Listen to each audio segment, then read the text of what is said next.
لوکا 3 باب اس کی 4 آیت اس کی تلاوت کرتے ہیں۔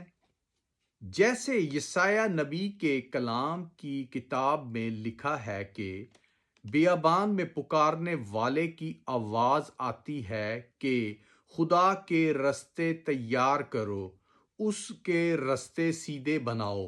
ہر ایک گھاٹی بھری جائے گی اور ہر ایک پہاڑ اور ٹیلہ نیچا کیا جائے گا، اور جو ٹیڑھا ہے سیدھا اور جو اونچا نیچا ہے ہموار رستہ بنے گا، اور ہر بشر خدا کی نجات دیکھے گا۔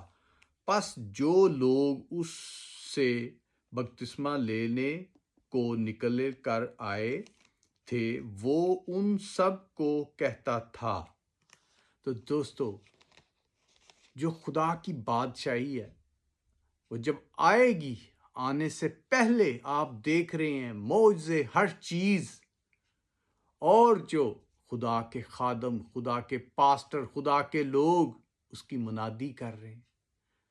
دیکھیں دوستو، یہ ابھی چل رہا ہے، اور یہ خدا کی جو طرف سے اس کے بیٹے کی دوسری آمد ہے وہ بہت نزدیک ہے۔ اسے خدا جانتا ہے، نہ بیٹا، نہ فرشتے، نہ کوئی۔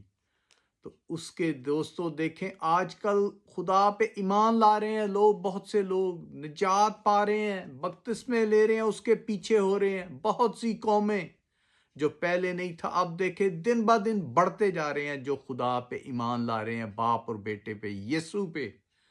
آپ بھی خوش نصیب ہیں، ان میں جو بھی نہیں ایمان لائے اس پہ لائیں۔ پریز دی لارڈ۔